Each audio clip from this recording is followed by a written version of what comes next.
പ്രിയപ്പെട്ടവരെ, ദൈവം സ്നേഹമാണ്. അതുകൊണ്ട് ഭയപ്പെടണ്ട കേട്ടോ. ദൈവം നിങ്ങളെ അനുഗ്രഹിക്കും. ഞാൻ ഇന്ന് യോഹന്നാൻ്റെ സുവിശേഷം 13-ാം അധ്യായം 1-ാം തിരുവചനത്തിലൂടെയാണ് കടന്നു പോകുന്നത്.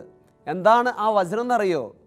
ദൈവം തനിക്ക് സ്വന്തമായുള്ളവരെ സ്നേഹിച്ചു, അവസാനം വരെ സ്നേഹിച്ചു.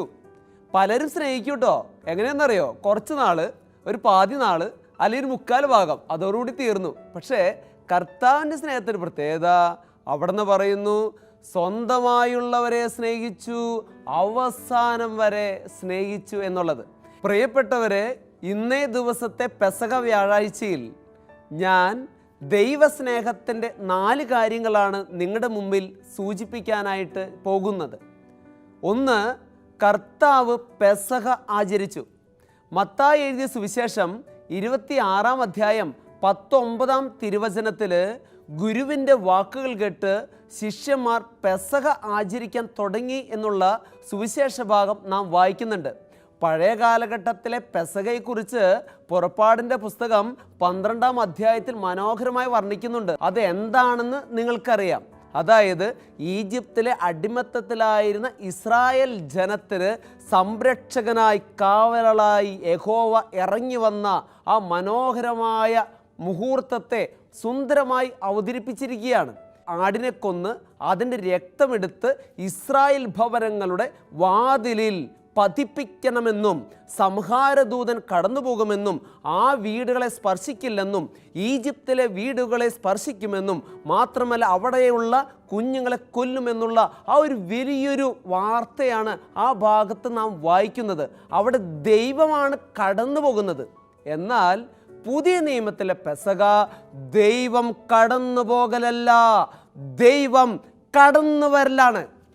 പഴയ നിയമത്തിലെ പെസഹയിൽ ദൈവം കടന്നു പോകലാണെങ്കിൽ പുതിയ നിയമത്തിലെ പെസഹയിൽ ദൈവം കടന്നു വരലാണ്.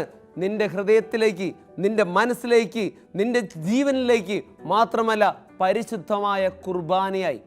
അസതോമ സദ്ഗമയ, തമസോമ ജ്യോതിർഗമയ, മൃത്യോമ അമൃതംഗമയ. കർത്താവിൻ്റെ സാന്നിധ്യം മൂലം ഈ പ്രപഞ്ചം മുഴുവൻ ചൈതന്യവത്തായി. എൻ്റെ പ്രിയപ്പെട്ട ദൈവമക്കളെ, അതായത് കർത്താവിൻ്റെ പെസഹയിലൂടെ ഈ ലോകത്ത് ഒരു പുതിയൊരു ചൈതന്യം രൂപമെടുത്തു എന്നുള്ളതാണ്. രണ്ടാമത്തെ, കർത്താവിൻ്റെ സ്നേഹത്തിൻ്റെയും എളിമയുടെയും ഭാവമായി നാം നിങ്ങളുടെ മുമ്പിൽ അവതരിപ്പിക്കുന്നത് കർത്താവ് ചെയ്തൊരു പുണ്യപ്രവൃത്തിയാണ്. അതെന്താണെന്നറിയോ? പാദക്ഷാളനം, കാലുകഴുകൽ ശുശ്രൂഷ. നിങ്ങൾക്കറിയോ, വിദേശത്തുള്ള വിശ്വവിഖ്യാത നേതാക്കൾ മാത്രമല്ല, ഭാരതത്തിലെ ഗാന്ധിജി പോലും, സ്വാമി വിവേകാനന്ദൻ പോലും അതിശയത്തോടെ ആ ലോകഗുരുവിൻ്റെ പാദക്ഷാളനത്തെ എത്രയോ പുണ്യമായി കണക്കാക്കിയിട്ടുണ്ടെന്നറിയോ? അങ്ങനെ ഒരു ഗുരു ഈ ഭൂമി ജീവിച്ചിരുന്നെങ്കിൽ ഞാൻ അദ്ദേഹത്തിൻ്റെ പാദക്ഷാളനം ചെയ്യുമായിരുന്നു എന്ന് ഈ മഹാന്മാർ സൂചിപ്പിച്ചിട്ടുണ്ട്. അതെന്താണെന്നറിയോ? ആ പാദക്ഷാളനത്തിൻ്റെ പുണ്യമാണ്. പ്രിയപ്പെട്ടവരെ, യേശു ചെയ്ത പുണ്യപ്രവൃത്തിയെ Fulton J Sheen the life of Christ എന്ന പുസ്തകത്തിൽ യോഹന്നാൻ്റെ സുവിശേഷത്തിൽ 13-ാം അധ്യായത്തിൽ പറയുന്ന ആ പാദക്ഷാളനത്തെ 7 പ്രവർത്തനമായിട്ട് കണക്കാക്കുകയാണ്. 7 ആക്ടിവിറ്റി. എന്താണെന്നറിയോ? യേശു എണീറ്റു, തുടർന്ന് മേലങ്കി മാറ്റി, കച്ച ധരിച്ചു, അത് അരയിൽ ചുറ്റി, താലത്തിൽ വെള്ളമെടുത്തു, അതിനുശേഷം ശിഷ്യന്മാരുടെ പാദങ്ങൾ കഴുകി, അവസാനം ആ കച്ച കൊണ്ട് അവരുടെ പാദങ്ങൾ തുടച്ചു എന്നുള്ള 7 പ്രവർത്തനങ്ങൾ. എനിക്ക് അത്ഭുതം തോന്നുന്ന കാര്യം എന്താണെന്നറിയോ? ഒന്നാമത്തെ ആക്ടിവിറ്റി, യേശു എണീറ്റു. യേശു എണീറ്റു. അതെന്തിനാണെന്നറിയോ? യേശു എണീറ്റു എന്നതിൻ്റെ പ്രതീകം ഇന്ന് പലരുടെയും രീതി എന്ന് പറഞ്ഞത് ഇരിക്കലാണ്, ഇരിപ്പ്. എന്തിൻ്റെ ഇരിപ്പാണ്? അധികാരത്തിലുള്ള ഇരിപ്പാണ്. അധികാരത്തിലുള്ള ഇരിപ്പാണ്. എൻ്റെ പ്രിയപ്പെട്ടവരെ, അധികാരം ധിക്കാരമായി കണക്കാക്കുന്ന ഒരു കാലഘട്ടത്തിലൂടെ കടന്നു പോകുമ്പോൾ തമ്പുരാൻ കർത്താവ് ഇരിക്കുക എന്ന് പറയുന്ന ആ അവസ്ഥയിൽ നിന്ന് മാറി എണീറ്റു എന്നതിൻ്റെ സൂചന അധികാരത്തെ ആർത്തിയോടെ കെട്ടിപ്പുണരാനായിട്ടുള്ള മനുഷ്യരായിട്ട് നമ്മൾ മാറരുത്. അതിൽ നിന്ന് മാറി സേവനത്തിൻ്റെ നല്ല മക്കളായി തീരണമെന്ന് ആ കർത്താവ് നമ്മെ പഠിപ്പിക്കുന്നുണ്ട്. മറ്റൊരു കാര്യം, ഈ ആക്ടിവിറ്റിയിൽ കണ്ട കാര്യം, കർത്താവ് ചെയ്ത മറ്റൊരു കാര്യം, യേശു ക്രിസ്തു മേലങ്കി മാറ്റി കച്ച ധരിച്ചു, അഥവാ തുവാലി എടുത്തു. എന്തിനാണെന്നറിയോ? അതൊരു ബിംബമാണ്. മേലങ്കി എന്ന് പറയുന്നത് മേലാളന്മാരുടെ മേൽക്കോയ്മയുടെ ആഡംബരത്തിൻ്റെ ഒരു വസ്ത്രമായിട്ട് കണക്കാക്കാം. എന്നാൽ കർത്താവ് ആ വസ്ത്രം മാറ്റി കച്ച ധരിച്ചു എന്ന് പറയുമ്പോൾ കച്ച ഒരു പാവപ്പെട്ടവൻ്റെ വേഷമായിട്ടാണ് ഞാൻ കണക്കാക്കുക. കാരണം ഉണ്ണിയേശു ഈ ഭൂമിയിൽ പിറന്നപ്പോൾ പരിശുദ്ധമ്മ ആ ഉണ്ണിയെ വഹിച്ചത് എവിടെയാണ്? കച്ചയിലാണ്. മാത്രമല്ല, ആ കർത്താവിനെ അവസാനം കല്ലറയിൽ അടക്കം ചെയ്യുമ്പോഴും ഒരു കച്ചയുണ്ട്. അത് ലാളിത്യത്തിൻ്റെ പ്രതീകമാണ്. അതുകൊണ്ട് മേലങ്കി മാറ്റി കച്ച ധരിച്ചു എന്ന് ഇവിടെ സൂചിപ്പിക്കുമ്പോൾ കർത്താവ് ഉള്ളിൻ്റെ ഉള്ളിൽ നമ്മോട് പറയുന്ന കാര്യം എന്താണെന്നറിയോ? നിങ്ങൾ അഹങ്കാരികളായിട്ട് നിങ്ങൾ മാറരുത്, അധികാരക്കൊയ്യന്മാരായിട്ട് നിങ്ങൾ മാറരുത്. ലാളിത്യത്തിൻ്റെ, സേവനത്തിൻ്റെ, ശുശ്രൂഷകരുടെ മാതൃകയായിട്ട് നിങ്ങൾ മാറണമെന്നാണ്. ലൂക്കയുടെ സുവിശേഷം 1-ാം അധ്യായം 52-ാം തിരുവചനത്തിൽ പരിശുദ്ധമ്മയുടെ സ്തോത്രഗീതത്തിലെ മനോഹരമായൊരു വാചകം എന്താണെന്നറിയോ? അഹങ്കാരികളെ കർത്താവ് മറിച്ചിടുമെന്നാണ്. ഈ അഹങ്കാരം എന്ന വാക്കിൻ്റെ ഒരു പ്രത്യേകത അറിയാമോ? അത് ഞാൻ പറഞ്ഞുതരാം. അഹം കാരിപ്പിടിച്ചിരിക്കുന്നവനാണ് അഹങ്കാരി. അഹം കാരിപ്പിടിച്ചിരിക്കുന്നവനാണ് അഹങ്കാരി. ഞാൻ എന്തോ ആണ്, മറ്റുള്ളവരൊക്കെ താഴെ, അങ്ങനൊരു ചിന്ത പലർക്കുണ്ട്. അങ്ങനെയുള്ളവരാണ് അഹങ്കാരി. ഞാൻ പലപ്പോഴും ചില കുട്ടികൾക്ക് പാട്ട് പഠിപ്പിക്കാനായിട്ട് പോകാറുണ്ട്. ഇങ്ങനെ പാട്ട് പഠിപ്പിക്കുന്ന സമയത്ത് ഞാൻ എന്തോ വലിയ ആളാണെന്നുള്ള രീതിയിൽ കൈയടിച്ച് പാടിയിടാന്നൊക്കെ പറഞ്ഞ് ഞാൻ പാടിക്കൊണ്ടിരിക്കുന്ന സമയത്ത് മുന്നിലിരുന്നൊരു കൊച്ച് എന്നെ നോക്കിയിട്ട് ഇങ്ങനെ കൈ താഴ്ത്തി പിടിക്കുന്നുണ്ട്. കുറച്ച് ഇങ്ങനെ താഴ്ത്തി പിടിച്ച് ഇങ്ങനെ ഒരു ആക്ഷൻ കാണിക്കുന്നുണ്ട്. അപ്പോഴും ഞാനിങ്ങനെ അഹങ്കാരം മൂത്തുകൊണ്ട് ഇങ്ങനെ പാടിക്കൊണ്ടിരിക്കുകയാണ്, ഞാൻ എന്തോ ആണെന്നുള്ള ഭാവം. കുറച്ചു നേരം കഴിഞ്ഞതിന് ശേഷം ആ കുട്ടിയോട് ഞാൻ പോയി ചോദിച്ചു, മോളെ എന്താണ് ഉദ്ദേശിച്ചത്? ആ കുട്ടി എന്നോട് പറഞ്ഞു, ഒന്ന് പിച്ച് താഴ്ത്തിപ്പാടൂ. എനിക്ക് ഭയങ്കരമായ ഒരു വിഷമം തോന്നി. ഞാൻ എന്തോ ആണ് എന്നുള്ള ധാരണയിലായിരിക്കുന്ന സമയത്ത് ആ കൊച്ചുകുട്ടി എന്നെ പഠിപ്പിക്കുകയായി, ഇവന് പിച്ച് താഴ്ത്തിപ്പാടൂ. ആ കൊച്ചു സംഗീതം പഠിക്കാൻ പോയ കൊച്ചാണ്. ആ കൊച്ചു പോലും എന്നെ പഠിപ്പിക്കാനായിട്ട് ഒരുങ്ങിയിരിക്കുകയാണ്. എന്ന് പറഞ്ഞാൽ ഞാൻ എന്തോ ആണ് എന്നുള്ള ധാരണ ഒന്നും വേണ്ട. എന്നെ പഠിപ്പിക്കുന്ന മറ്റുള്ളവരുണ്ട്, ആ കൊച്ചു കുട്ടികളടക്കം നമ്മെ പഠിപ്പിക്കും. അതുകൊണ്ട് വലിയ അഹങ്കാരമൊന്നും വേണ്ട എന്ന് പഠിപ്പിക്കുകയാണ് ആ കൊച്ചുകുട്ടി.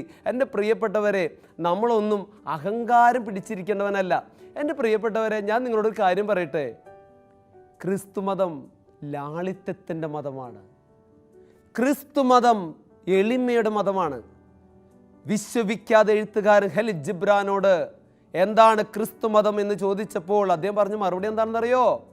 കാലിത്തൊഴുത്തലെ ഈശോ, മലമ്പ്രദേശങ്ങളിലെ ഗുരു, ആരോരുമില്ലാത്ത, എവിടെയും പാർക്കാൻ ഇടമില്ലാത്ത സഞ്ചാരി. അതാണ് ക്രിസ്തുമതം. കാലിത്തൊഴുത്തലെ ഈശോ, മലമ്പ്രദേശങ്ങളിലെ ഗുരു, ആരോരുമില്ലാത്ത, പാർക്കാൻ ഇടമില്ലാത്ത സഞ്ചാരി. മൂന്നാമത്തെ കാര്യം, കർത്താവിൻ്റെ സ്നേഹം നമ്മുടെ മുന്നിൽ ചൊരിഞ്ഞിട്ടുള്ളത് മത്തായി സുവിശേഷം 26-ാം അധ്യായം 26-ാം തിരുവചനത്തിൽ പുതിയ ഉടമ്പടി എന്താണ് ചെയ്തത്? ഗോതമ്പ് അപ്പം എടുത്തുകൊണ്ട് കർത്താവ് പറഞ്ഞു, ഇതെൻ്റെ ശരീരം. വീഞ്ഞെടുത്തുകൊണ്ട് പറഞ്ഞു, ഇതെൻ്റെ രക്തം. പ്രിയപ്പെട്ടവരെ, ഇതാണ് കുർബാന. ഞാൻ പൗരോഹിത്യം സ്വീകരിച്ചിട്ട് 12 വർഷങ്ങൾ കഴിഞ്ഞു. ഇന്നും ബലിയർപ്പിക്കുമ്പോൾ എൻ്റെ മനസ്സിൽ കുദാശവചനത്തിൻ്റെ സമയമാകുമ്പോഴേക്കും എൻ്റെ മനസ്സിൽ ഒരു വൈബ്രേഷനാണ്, എൻ്റെ ശരീരത്തിൽ ഒരു വൈബ്രേഷനാണ്. എന്താണെന്നറിയോ? ആ വാചകം പറയുമ്പോഴാ, ഇതെൻ്റെ ശരീരം, ഇതെൻ്റെ രക്തം എന്നൊക്കെ പറയുമ്പോണ്ടല്ലോ, അതിന് വലിയൊരു മാറ്റമാണ്, അതിൽ വലിയൊരു ചൈതന്യമാണ്. എൻ്റെ കുർബാന, എൻ്റെ പൗരോഹിത്യത്തെ സ്നേഹിക്കാൻ എന്നെ പ്രേരിപ്പിക്കുന്നത് എന്താണെന്നറിയോ? ആ വചനങ്ങളാണ്. എൻ്റെ പ്രിയപ്പെട്ടവരെ, കുർബാനയെ സ്നേഹിക്കണം കേട്ടോ. കുർബാനയെ സ്നേഹിക്കണം. കുർബാന ഒരിക്കലും നിങ്ങൾ മുടക്കരുത്. എല്ലാ ദിവസവും കുർബാനയിൽ നിങ്ങൾ പങ്കെടുക്കണം. എൻ്റെ പ്രിയപ്പെട്ടവരെ, കുർബാനയില്ലെങ്കിൽ പുരോഹിതനില്ല, കുർബാനയില്ലെങ്കിൽ വിശ്വാസ സമൂഹമില്ല, കുർബാനയില്ലെങ്കിൽ ക്രിസ്തു മതമില്ല. നാലാമത്തെ ദൈവത്തിൻ്റെ സ്നേഹം നമ്മോട് പ്രകടിപ്പിച്ചത് എന്താണെന്നറിയോ? അതാണ് ഈ പെസഹ വ്യാഴാഴ്ച നിങ്ങൾ ഓർക്കണം. പൗരോഹിത്യം സ്ഥാപിച്ച ദിവസമാണ്. പൗരോഹിത്യം, കർത്താവ് സ്ഥാപിക്കുന്ന വിശുദ്ധ കുദാശങ്ങളെ നയിക്കാൻ ഒരാൾ വേണ്ടേ? അതാണ് പൗരോഹിത്യം. എൻ്റെ പ്രിയപ്പെട്ടവരെ, പുരോഹിതരെ സ്നേഹിക്കണോട്ടാ. പുരോഹിതര് വിശ്വാസികളുടെയും സഭയുടെയും കാവലാളന്മാരാണ്. അവരെ കാത്തോളണേ. എൻ്റെ പ്രിയപ്പെട്ടവരെ, പ്രഭാഷകന്റെ പുസ്തകത്തിൽ പറയുന്നില്ലേ, ക്രിസ്തു അഥവാ ദൈവം ഓഹരിയായിട്ടുള്ളവനാണ് പുരോഹിതൻ. അവർക്ക് ഓഹരി ക്രിസ്തു മാത്രമേ ഉള്ളൂ. അതുകൊണ്ട് വൈദികരെ സ്നേഹിക്കണേ. എൻ്റെ പ്രിയപ്പെട്ടവരെ, ദൈവസ്നേഹത്തിൻ്റെ 4 കാര്യങ്ങൾ നിങ്ങളുടെ മുന്നിൽ ഞാൻ അവതരിപ്പിച്ചു എന്ന് മാത്രം. 1, കർത്താവ് നമുക്ക് മുമ്പിൽ കടന്നു വരവായി, അതാണ് പെസഹ. 2, പാദക്ഷാളനത്തിലൂടെ കർത്താവ് സ്നേഹത്തിൻ്റെ വിനയത്തിൻ്റെ മാതൃക നമ്മെ പഠിപ്പിച്ചു. 3, കർത്താവ് വിശുദ്ധ കുർബാന സ്ഥാപിച്ചു. 4, വിശുദ്ധ പൗരോഹിത്യം സ്ഥാപിച്ചു. എൻ്റെ പ്രിയപ്പെട്ടവരെ, ഇങ്ങനെയൊക്കെ തന്നെയാ ദൈവം നമ്മെ സ്നേഹിക്കണേ. അതുകൊണ്ട് ദൈവം ഇത്രമാത്രം നമ്മെ സ്നേഹിക്കുന്നുണ്ടെങ്കിൽ നമ്മളും ദൈവത്തെ സ്നേഹിക്കണ്ടേ? അത് ഓർമ്മിപ്പിക്കുന്ന ദിവസമാണ് ഈ പെസഹ വ്യാഴം. നമുക്ക് പ്രാർത്ഥിക്കാം. എൻ്റെ പ്രിയപ്പെട്ടവരെ, നല്ല ഈശോയെ നമുക്ക് സ്നേഹിക്കാം, കുർബാനയെ സ്നേഹിക്കാം, പുരോഹിതരെ സ്നേഹിക്കാം. കർത്താവ് നമ്മെ പഠിപ്പിച്ച ശുശ്രൂഷയുടെ, വിനയത്തിൻ്റെ, എളിമയുടെ മാതൃകയായ ആ പാദക്ഷാളനം, പാദങ്ങൾ കഴുകൽ, നമ്മുടെ ജീവിതത്തിൽ അതും പകർത്താം. വിനയത്തിൻ്റെ മാതൃകകളായിട്ട് നമുക്ക് ജീവിക്കാം. അതല്ലാതെ എന്ത് ക്രിസ്ത്യാനി? ക്രിസ്ത്യാനി എന്ന വാക്കിൻ്റെ അർത്ഥം തന്നെ നിങ്ങൾക്കറിയാമല്ലോ. ക്രിസ്തുവിനെ സ്നേഹിക്കുന്നവനും ക്രിസ്തുവിൻ്റെ അനുയായികളാണ്. ക്രിസ്തു എങ്ങനെയാണോ ജീവിച്ചത് അതുപോലെ ജീവിക്കാനുള്ള വലിയൊരു വരത്തിന് വേണ്ടി തമ്പുരാനോട് നമുക്ക് യാചിക്കാം. ദൈവം നിങ്ങളെ സമർത്ഥമായി അനുഗ്രഹിക്കും.